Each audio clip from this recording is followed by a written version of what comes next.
So in today's video, I will be making an all aboard by Annie. It's a train case trio pattern, small, medium, large. I am doing the medium for a lunchbox. It's telling me that it will end up at 6.5 by 9.5 by 4. So a couple months back, I did a fabric haul. My son had found this sushi fabric, fell in love with it, wanted a lunchbox for it for the new school year. Told him I would do it this summer. Well, guess what? School starts next week. So that is my mission today. Then we got some orange mesh because on the inside it does have a pocket or two. Fold over elastic because I really don't want to do binding on the inside. I did the black nylon webbing. I will not encase it like it's pictured here. I'm just going to leave it as is. Got the byAnnie by the yard zipper. Has tons of pulls, so I will be able to use this multiple times after this bag. One thing I am changing is instead of soft and stable or batting, I am using the thermo stuff to keep things hot, keep things cold. And I am also going to line the inside after it's quilted and I'm ready for final putting together. Heat and bond, iron-on vinyl. And I got this for that internal layer so that it's wipeable. It does say gloss finish. Protects and adds shine to fabric, craft, and home decor projects. Water resistant, durable, UV rated, acid free. And this is coming in at 17 inches by 2 yards. It does have the instructions on the back. I have never used it before, but for a child's lunchbox, I really do think that the inside needs to be wipeable. So, alrighty, let me get some things opened and prepped, and I'll read through behind the scenes and come back with the next step that doesn't require measurements and stuff that, you know, I can't share. So I have cut my pieces as directed. We have the outside of the bag, the liner of the bag, and then the middle layer, which in this case is that thermo stuff. We make our sandwich. I just use clips, start quilting as I like. So in this case, you'll see I did straight lines down one way, and then I did diagonal lines going the other way. It's just pretty, you know, basic. It's nothing fancy. I will do the same to this large piece. Then I have to cut down into individual sizes as directed. So what I'm going to do after I quilt this guy is I'm going to put on that layer of iron-on vinyl. So I'm going to put it on one side of this piece, one side of this piece after the quilting, and then I'll come back with the subcutting. So, and wanted to pop in here real quick. In this step, I am going to be doing the heat and bond iron-on vinyl. I wasn't able to read the instructions with the way the bag was, so I actually cut off the front, laid it on something lighter, that way I could read. And then it's teeny tiny print. So following the directions on how to adhere it. So what we have here is the piece I'm going to use as the liner.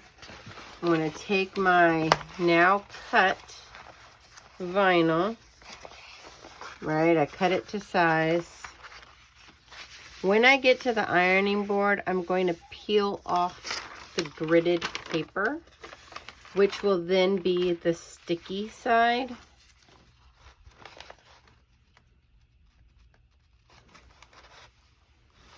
When you peel off the grid paper, this side is sticky. The sticky side will face down onto the fabric. I went through and I peeled a little bit, pressed with my hand, peeled a little bit, and continued doing it that way. That way I wasn't trying to deal with a whole sticky sheet of paper or a whole sticky sheet of vinyl.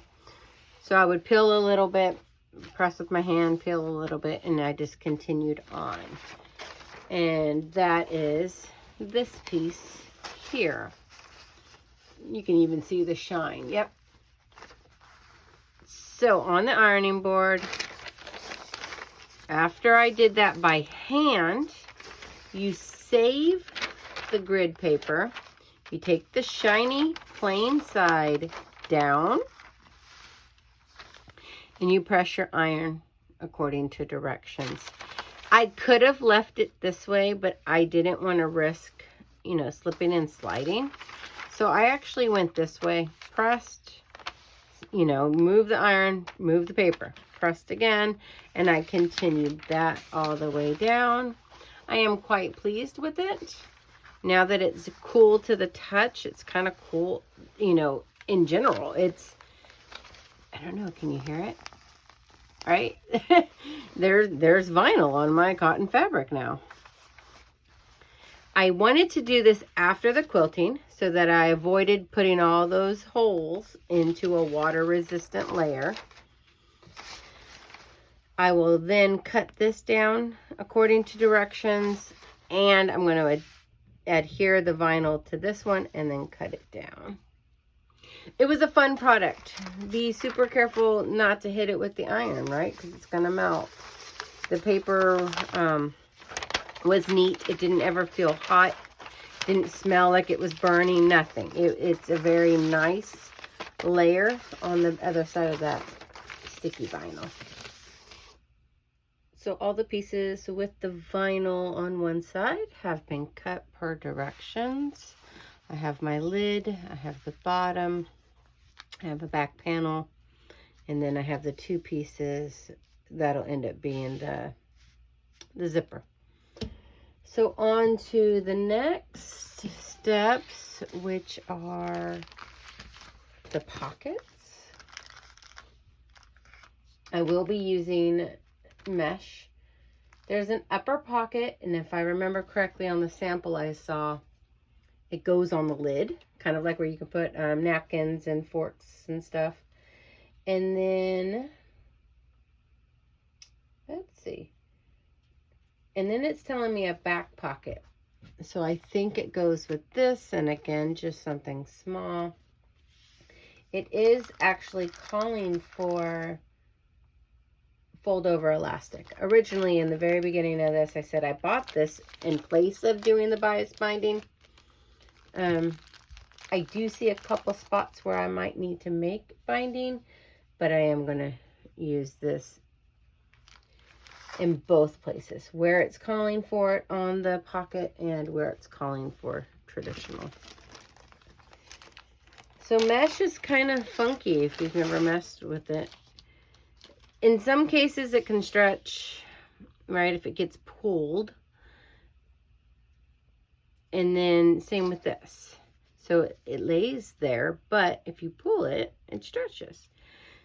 I like them together because as you go to sew your fold over elastic onto it, they kind of just pull together. It's really weird. So I'm going to go ahead and cut my pockets, and I'm going to go ahead and bind with the mesh. I just need to find the sizes. It is telling me a tip though. If you're using the elastic, open the fold over elastic and align the mesh along the center fold, kind of like I just showed you. Right, there's that little line right in the middle.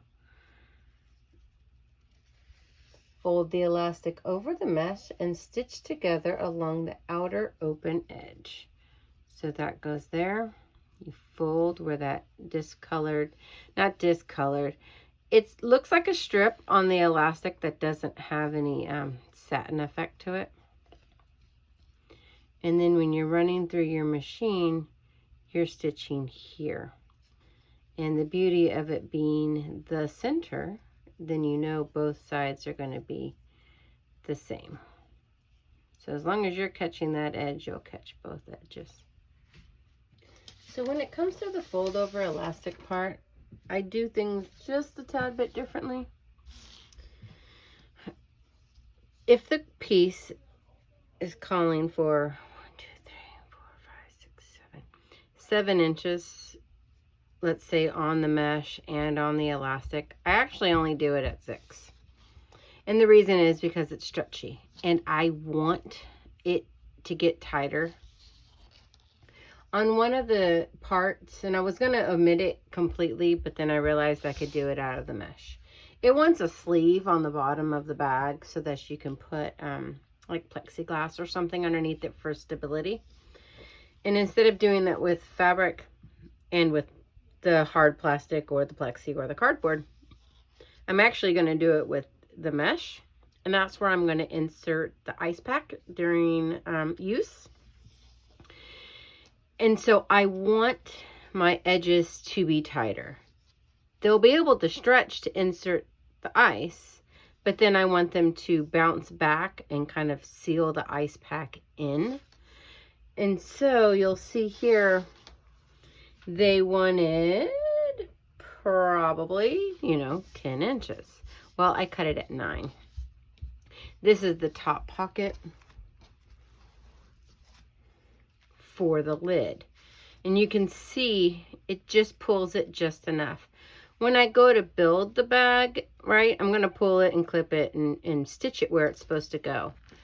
But now that's tighter than originally called for, so that if there is a napkin or there is a fork in there, it's going to stay nice and tight, versus if it was cut at the full size, like let's pretend it's here and let's pretend it's the full size, it's not snug. So I do need the snugness, and that is a personal preference when I do fold over elastic. And that's only after doing a couple of different ones previously where I did the elastic to the size that it was called for, and then realized I didn't like my pockets. I didn't like that things could slide right out. I wanted them tighter. And this is the final one. This is along that back side. And it is quite small.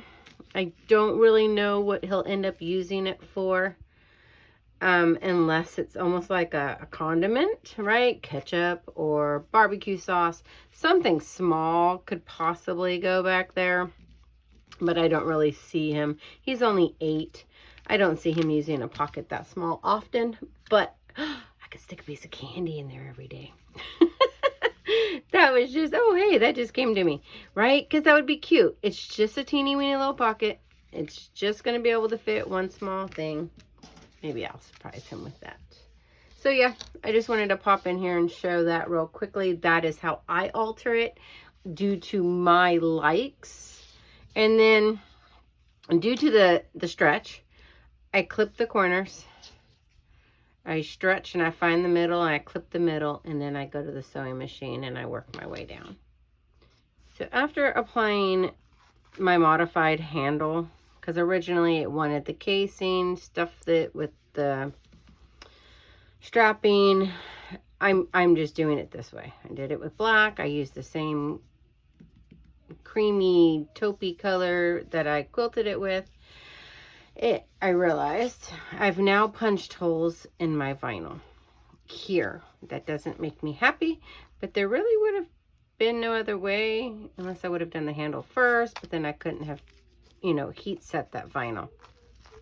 So I'm actually going to come in, I'm going to cut 2 pieces, slightly larger than those strap stitches, and I'm going to adhere that over my new holes to give it where, remember, I wanted it to be wipeable, and if these stitches are there, then the liquid can go through.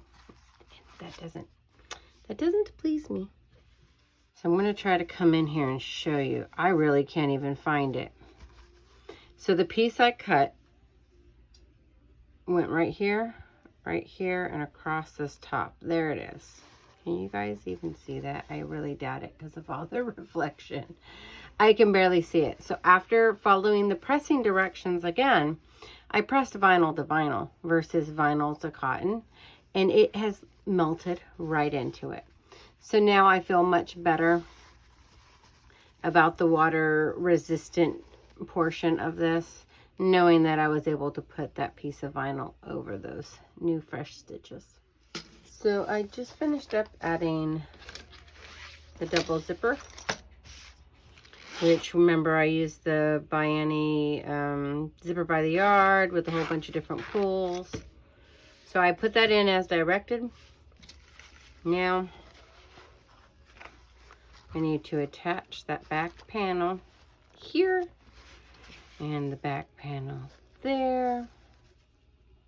And again, since I'm not using binding, I'm going to put the fold over elastic.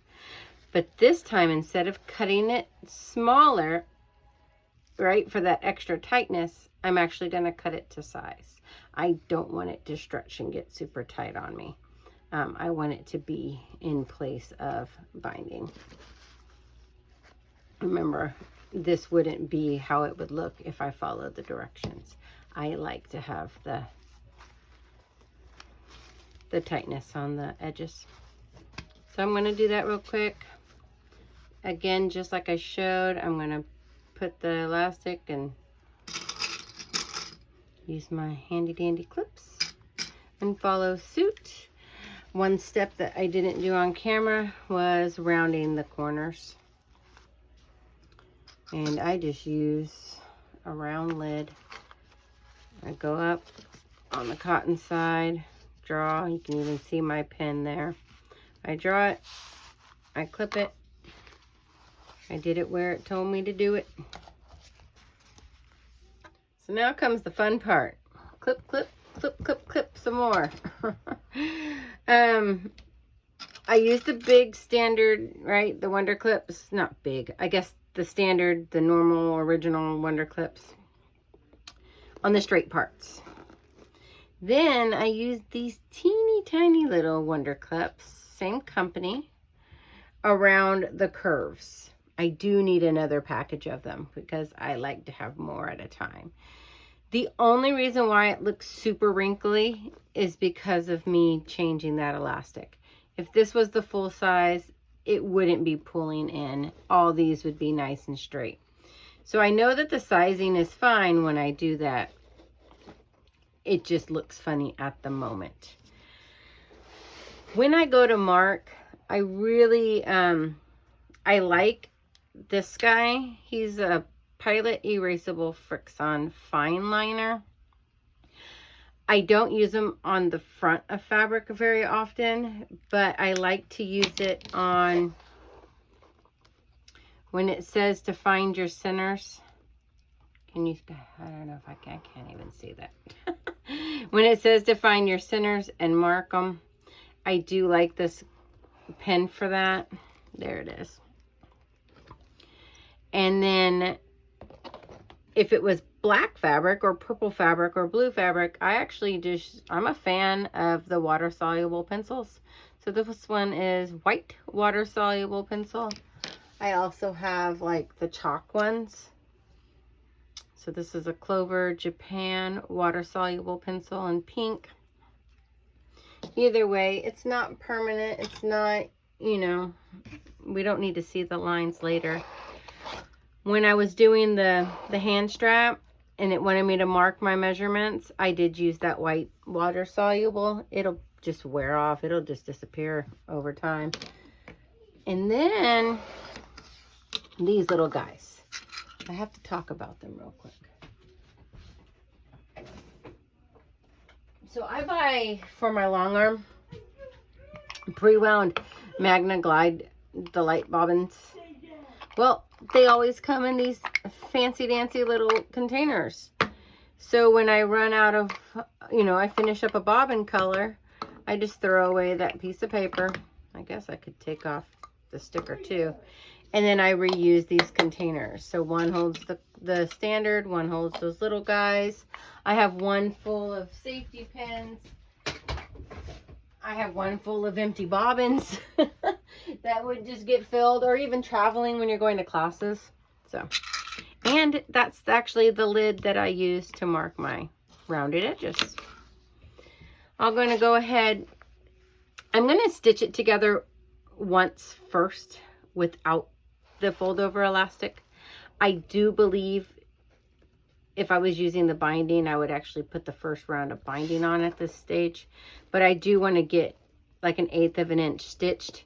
That way I can go ahead and remove the clips and then come back in with that fold over elastic. So here's what it looks like after I just went around with that little, I don't know, it's not a full quarter, it's just the width of my foot. I double check. Feels so weird with that vinyl in there. I double check, you know, the corners that I've caught all the layers. I'll come in here. I'll trim up like that chunk right there. Then I will measure, get that measurement, and then get this fold over elastic to be an exact cut. After I do that part, which is the lid, I'll open my zippers. And then I'll go ahead and repeat with all that clipping, that single stitch, and then the elastic. And we will have a lunchbox. I am super excited. He's come in here every time I pause the recordings, and he has checked the status of his lunchbox. Now, normally for things at home, and you know, I wouldn't label it. But I am going to, I get my satin fold over double-sided, folded, yeah, double-sided satin Ever Emblem pre-cut cotton labels. Super fun. They come in this little Ziploc baggie. So I would it always comes with a nice blank space for your stitching. So one side and then one side, just depends on which way you lay it in there. Again, normally I wouldn't label something personal, but this is going to school. And so as a side business, right, because I do work from home for someone, and then I work from home for myself. If a teacher or a mom or a kid or somebody sees that it's a personalized lunchbox, it's coordinated, right? It's not your average from the store lunchbox. This way they can read the tag and they can find me. I was going to put it there and then I forgot. So now I have to do it now before I forget. I'm going to go ahead and pin it there on the back side. I'll be back. And ta-da, it is complete. It is so cute. The sushi print is fantastic. I do have it filled, so I'm going to show a couple things off, but it's too cute. Stuck the tag on the back side. So the zipper only comes, you know, here. There's one little patch. It does look like it's upside down, but it's not, because the main fabric body does swoop around, and then the sides are upright. I did focus on that when I was cutting and placing. So we're going to open our double zippers. I have to warn you, I ran out of orange stuff. So I did one inside with orange and then one inside with yellow. Now I know next time to do all my pockets with the yellow, and that way I would have had enough orange to go around. So we filled this up already. The top pocket, we're thinking napkins and spoons, right? Stuff that's just, you know. This small little pocket, I could fit a mayonnaise, a ketchup, and like I mentioned earlier, maybe even a cookie or a piece of candy. Oh, he's whispering mustard. And then here at the bottom, it originally wanted a sleeve that had the stable, right? A plexiglass or a cardboard. I'm using that sleeve as ice pack holder, and it fit right in there. So I am very, very happy. I'm half tempted to make myself one. And then he brought his water bottle because he did want to show that it fits as well. And now we are good to go. And with that thermal stuff, it should keep it nice and cool. with the vinyl on the inside. It should be easy to wipe. So yeah, thanks so much for watching. I hope you enjoyed this quick walkthrough of the byAnnie all aboard pattern in medium. I know I can't give out sizes and you know, but it was kind of a walkthrough tutorial. And I hope that this, you know, helps in the long run, or if you've thought about doing a byAnnie's but wasn't too sure. It took me not even the whole day. It's what day is it? It's a Wednesday. And I did not start upon waking up, right? We had breakfast. We did some crafts. I came in here and started on it, took a lunch break, and then came back in and finished. And I think it's like 4 o'clock. So, you know, half a day or so. Maybe for a first timer, it would be a full day. But, all right. Thanks so much for watching. A like, a comment, a subscribe, a share is always, always appreciated. See you around.